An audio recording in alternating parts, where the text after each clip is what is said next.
Hello, everybody, and welcome back to, I want to say episode 11, I'll double check here, 6, 7, 8, 9, 10, 11, 12, episode 12, I misspoke.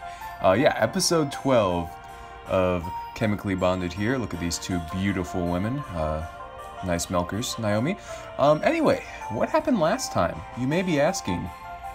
After the whole, science club shenanigans, as we'll call them, where Kyoko's like, hey, this whole Naomi business, like, I don't want to talk about it, so let's just chill and be science club friends together. So that's pretty much all that happened.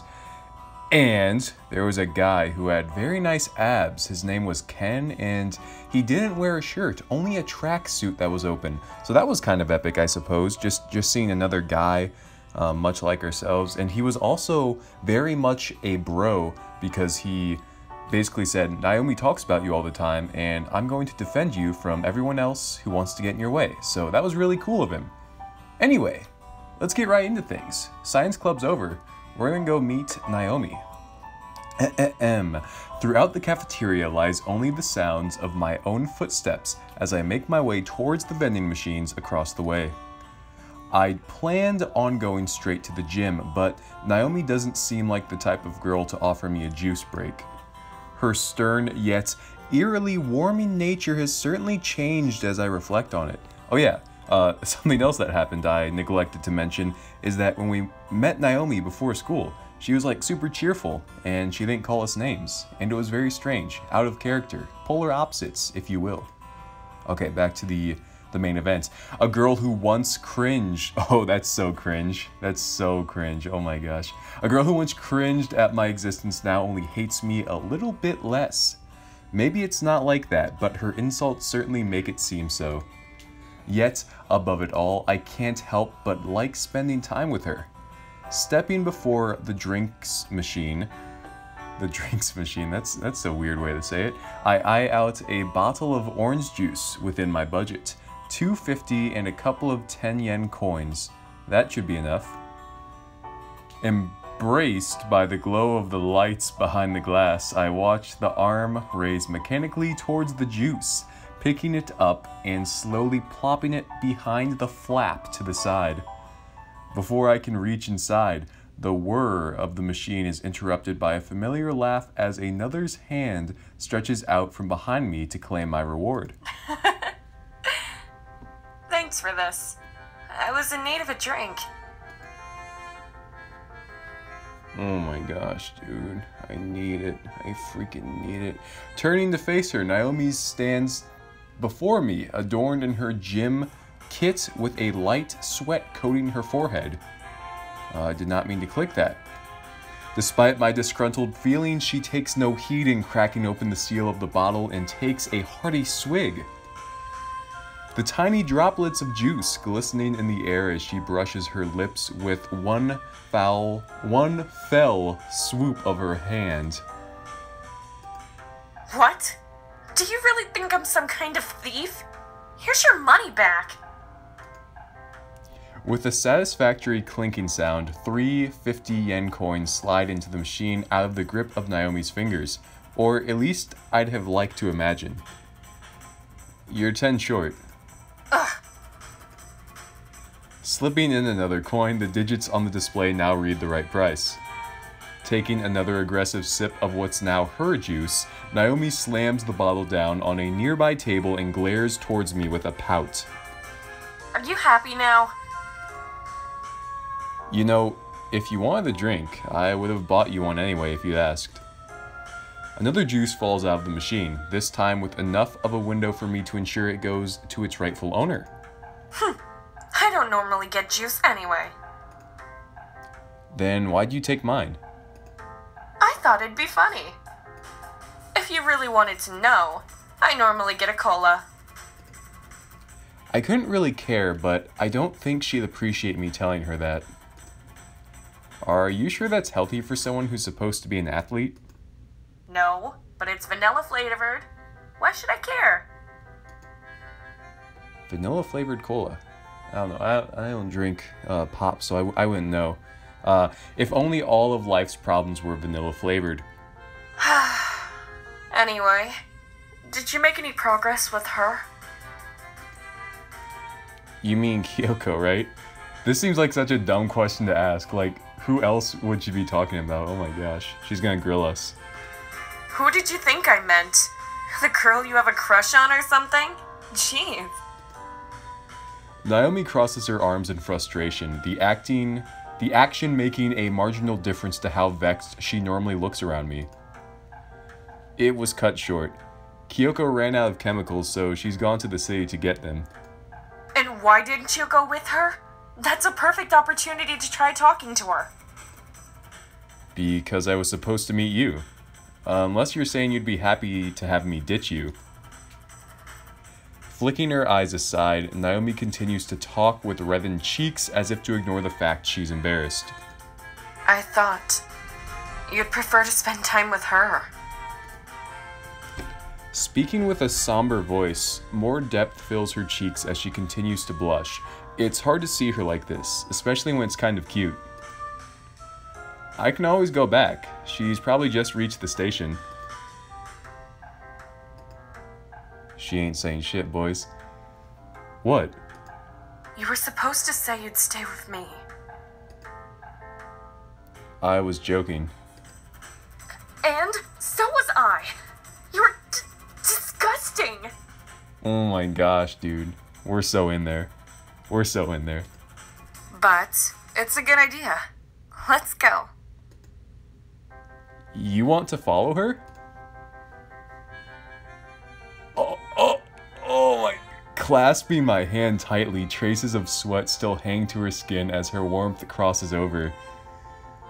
Dude, I might have to call this episode here because my pants are just full of my coom. I might have to strip myself of my pants just because they are now overflowing with coom. And the fact that my pants are covered in coom, there's no point in really wearing them because the coom will just stick to me. So I'm better off stripping myself of said pants. Aforementioned pants will be removed because there's so much coom right now. She clasped our hand tightly. Oh my gosh. Her fingers, despite not being entwined with mine, still brush against my skin as she clasped tighter. Hers, familiarly soft, almost feels enjoyable to touch. She'd probably throw up if I told her that, but still.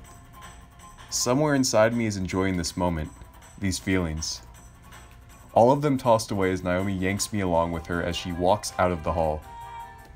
Dude, this is insane, man. I didn't expect such a lewd moment to occur, This is basically an erotic novel at this point. Hand-holding on episode 11? Are you kidding me? Unheard of. My goodness, I need a drink there. I'm just so flustered. The serenade of the train's wheels skirting along the tracks play distantly, the two of us resting against the soft chairs as we await this rather pointless ride's end. Don't you think this is stalking? Not if we're a certain distance behind her. We just coincidentally had the same idea as her. That's all.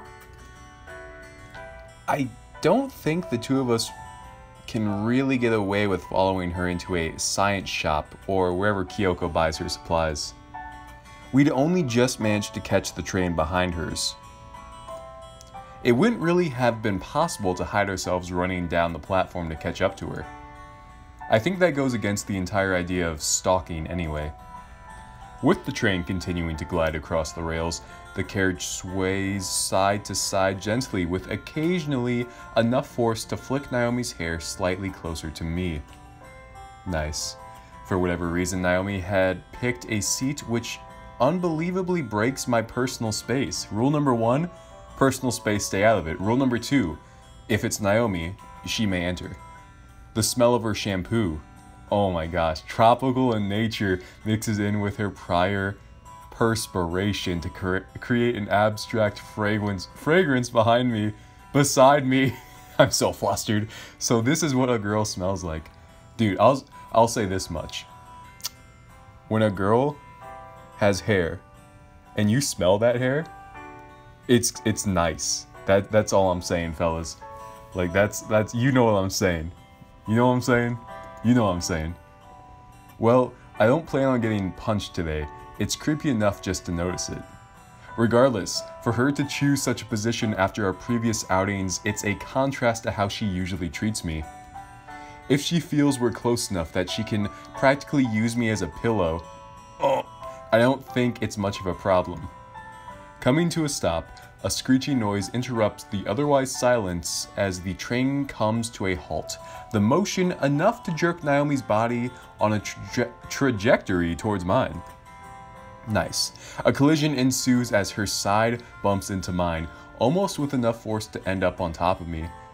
I'm gonna lose it. I'm gonna lose my gosh darn marbles here, fellas. Luckily enough, she has a soft pair of... Where do you think you're touching?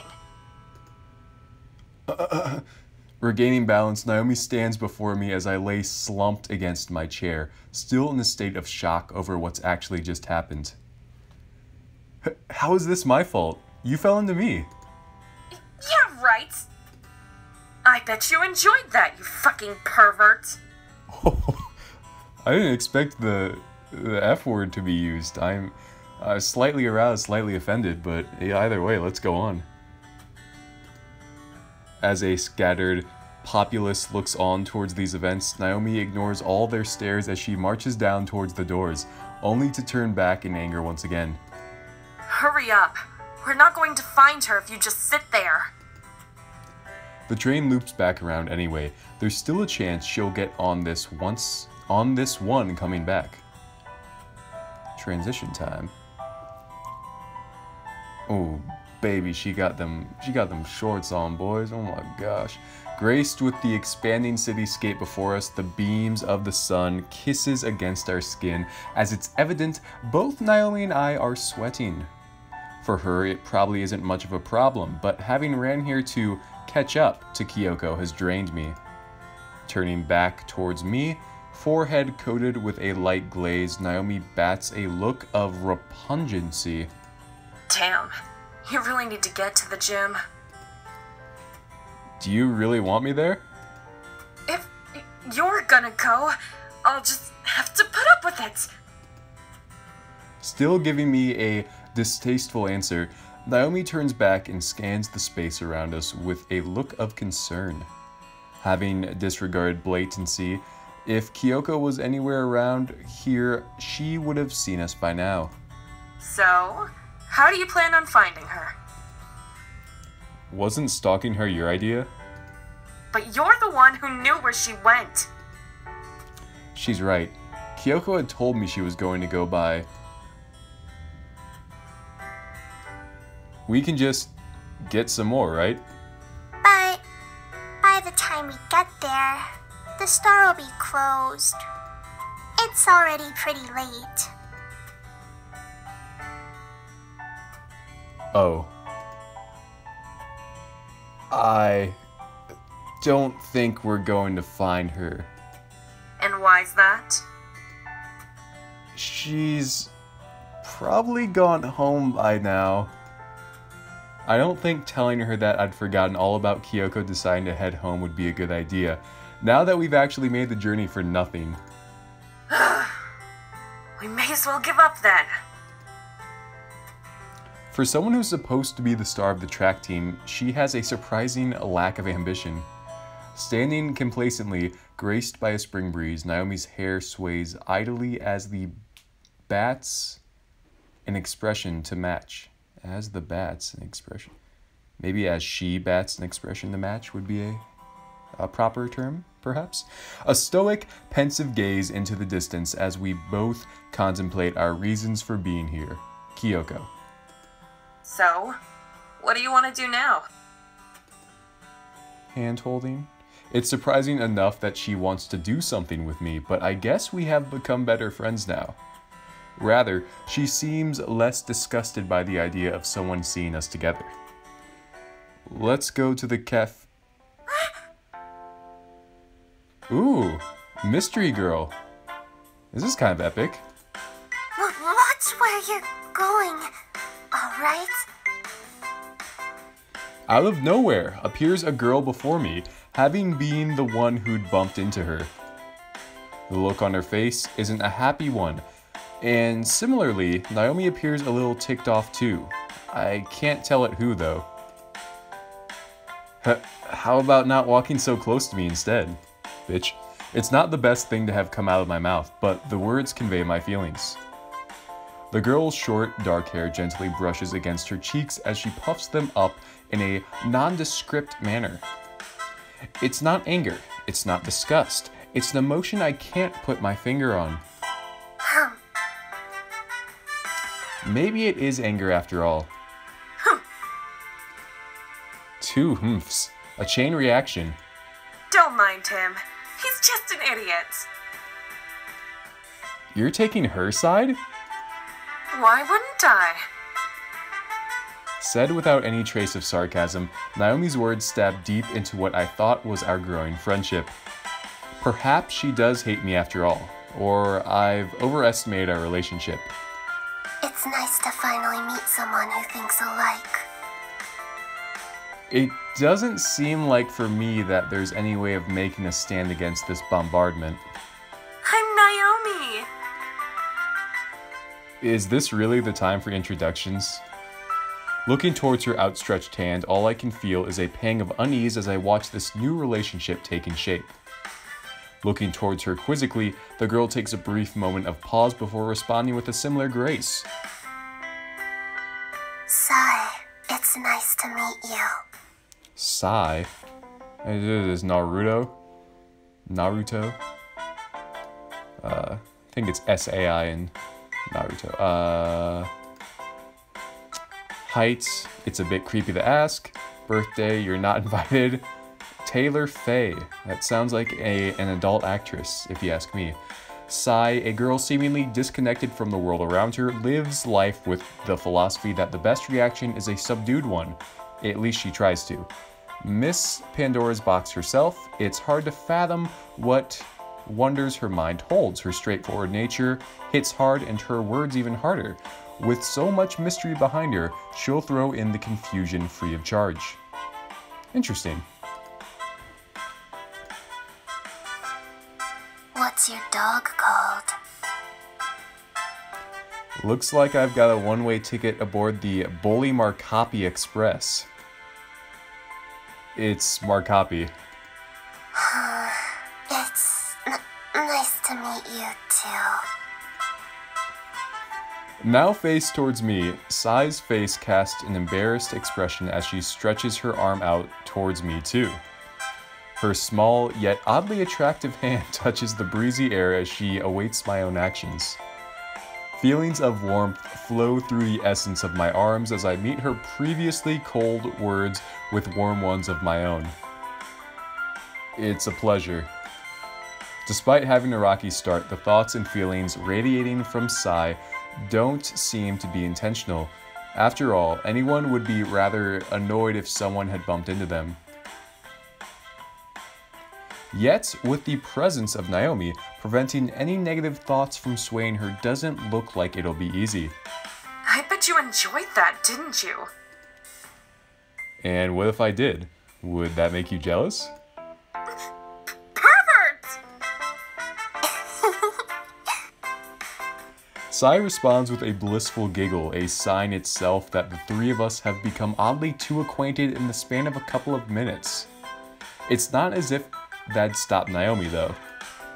Now standing idly with a smile, Sai nestles her hands by her sides, lightly skirting against her vibrant plum coat. The attire itself can't be called apt for this type of weather. The sun itself, oh, we mentioned the sun, look at that. The sun itself beating down upon us as summer ever looms around the corner, but it does look good on her. Do you mind looking somewhere else? Oh, sorry. It's just a bother. Yeah, he really is. Of course, Naomi steps in for the easy jab. Anyway, you busy? How about having a coffee with me? What about me? Shifting her eyes in my direction, a glassy, cold look greets me with hesitation as Naomi mulls over an answer. You could come too, I guess. The ideas behind talking about, even stalking about, Kyoko have flown out the window. However, within Naomi's heart, those feelings are still burning with passion, charring her mind as she lives each day in regret. I guess everyone needs a break from that type of mindset, Naomi especially. This seems very weird. We just met this girl and all of a sudden it's like, hey, come to this cafe with us. Kind of weird. Maybe I'm just saying it's weird because I don't have friends. No, I think it's actually just weird. As expected, we end up in the cafe anyway. I need to go somewhere. I'll be back shortly. It's weird. Just leaving us alone with Sai here. Okay, alright. Almost in a hurry, albeit with some sense of modesty, Naomi rises from her chair to make a beeline out of our sight. The state of affairs, once rife with chatter between Naomi and Sai, and occasionally me, mellows into an aura of silence which I'd kind of predicted. It's not as if Sai and I are the best of buddies. She's gone to the restroom. I could tell that. She's not one to mince her words. Continuing with the silence, Sai fidgets idly with her phone as we both await Naomi's return. The door behind us swings open audibly as the sounds of the city, alongside a cool brush of air, are let inside. Oh, baby. A triple. This is trouble. This is unforeseen circumstances upon us. I wonder what will happen. Dude, there's no way I'm ending the episode, but like, what if I did? That would just be, I would be like the biggest cock teaser in the world. I would just be like, hey, you can't come for two millennias. All right, I'm very curious what's gonna happen here. Kyoko? Turning my head in fright, the cast image of Kyoko before me hits my eyes as she tilts her head quizzically, batting me a confused look. Along with her, a bag of goodies clutched between her fingers as she brushes aside the hair against her cheek. This isn't good. What are you doing here? I should be asking you the same. Who's that? Is she your girlfriend? What? No. Although, it's not like I wouldn't... Huh? But I'm your friend. And a girl too. Standing up briefly, I closed the distance between myself and Kyoko, letting a small whisper into her ear. Really? Bursting into a flurry, Kyoko's face deepens with a shade of crimson, the classical signs of embarrassment. It's certainly cute, but there are other pressing issues. It's not like that. Do you really think that? Slamming my finger against my mouth in a desperate desire for hopeful silence, Sai leaves her question hanging in the air. Kyoko's delicate exhibition of embarrassment morphs to one of quizzical questioning. Nah? You mean sodium, right? What about it? Yeah, because people say nah instead of NA. Fuck out of here, Kyoko. Is she really this dense? The sodium! I forgot! I've gotta go. I'll see you tomorrow, okay? Well, if that isn't the most convenient thing ever, I don't know what it is, man. That was almost, that would have ruined relationships left and right. Turning around in the flash, Kyoko's hair briefly whisked across my body as her body spins, before skirting in the air as she runs out through the open door. I guess the store really was open after all. Well... I don't need to ask. You're a two-timer, aren't you? Disgusting. It's not like that. What's all the commotion about?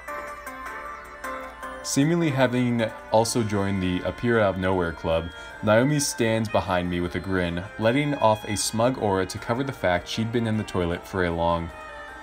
Or rather, ridiculously convenient amount of time. Nothing really. Yep, absolutely nothing. As if trying to rile me with sarcasm, Sai's words go unheeded by Naomi as she pulls out her phone in a cliched act of boredom. I'd rather hear her say it, but I get the message loud and clear. I guess we should probably get going. Oh, you notice? I finished my drink ages ago. For the record, I've finished too. Thanks for the input. Finishing the drink of my own, I raise to join the two girls. The aches of having been sat down for so long now so apparent. I guess we really did enjoy ourselves, despite some close calls.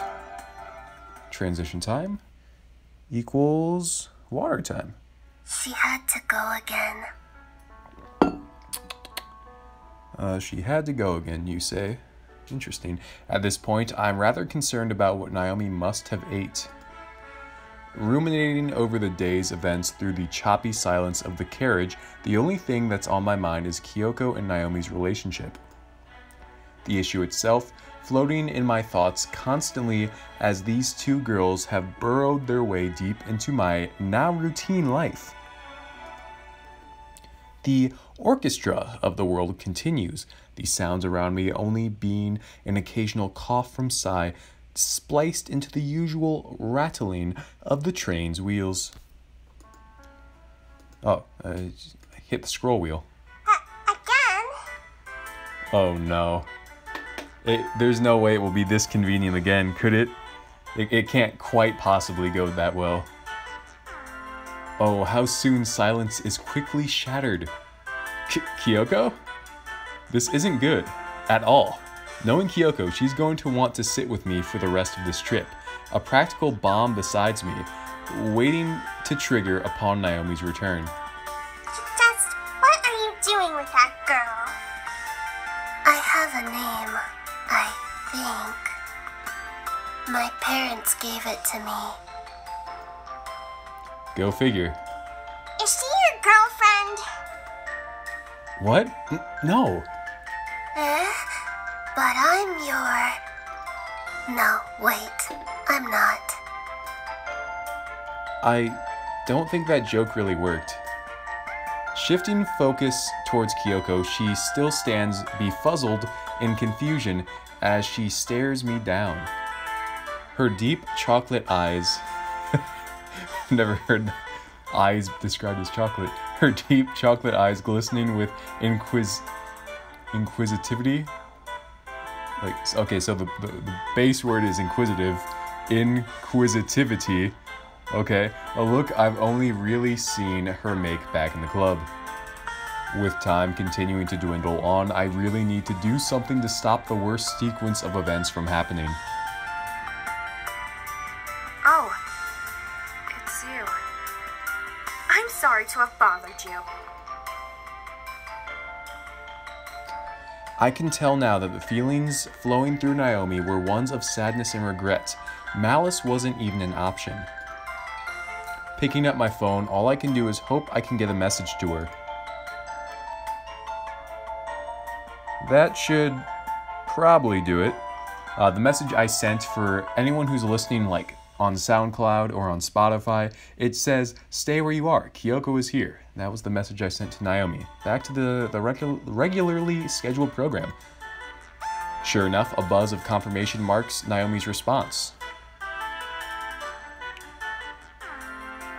She said, "Nani? Question mark. You sure? You seem like the type of guy who'd want to message me during my private time." What? Private time? What are you looking at? Having seen the attention placed on my phone, Kyoko veers up close to me with a look of wonder in her eyes. Oh, nothing. Just sending a message home. I'd like to see your home. Oh, man. Dude, this episode is popping off. Like, Like, the pussy is, like, off the chain wax right now. I can't even... The club cannot handle me right now. Hand-holding? Seeing my home? This is getting out of hand. This really isn't the time, Kyoko. Her feelings of warmth aren't lost on me. The words themselves enough to send a flutter through my heart. Yet, with the question of how Naomi's going to get off the train without being spotted, and why Sai's even still here with us anyway, I don't think I can focus on them right now. Why is Sai still with us? What is your purpose? Okay. One day, right? Really? I wouldn't say it's that exciting to justify such a reaction. Lifting my phone up once more, time continues to count down as Naomi awaits my response. Having her distrust me would really mess things up.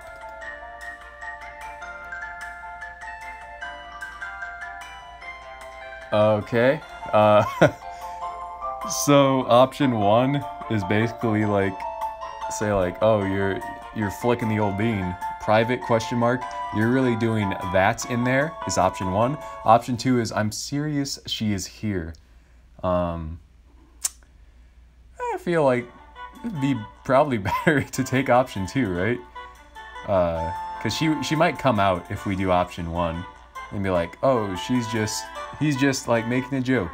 So we're gonna go with option two here. There's a decent amount of choices in this game. Trying to joke around with her isn't an option. One misinterpretation and another confrontation between the two is bound to happen. Despite both still holding the same feelings in their hearts, neither are ready for such a blunt, spur-of-the-moment reunion. Being straight up is the best option. Quickly enough, Naomi's response flashed up on the screen. The message, not what I was expecting, but at least it avoids the danger in the situation.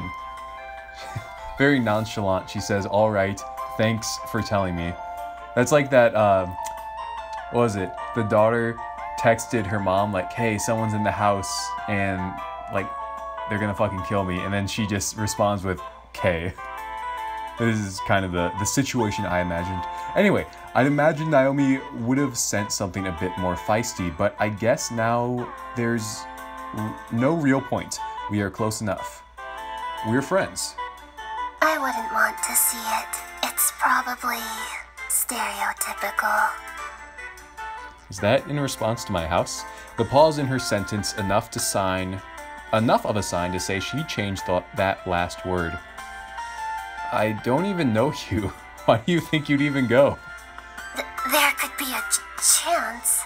There's a chance the sun might explode. Kind of like Sai. She's quirky. She can be my e-girl.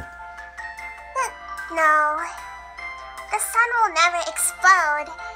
It'll only expand and wipe out humanity in 6 billion years. What a lovely thought.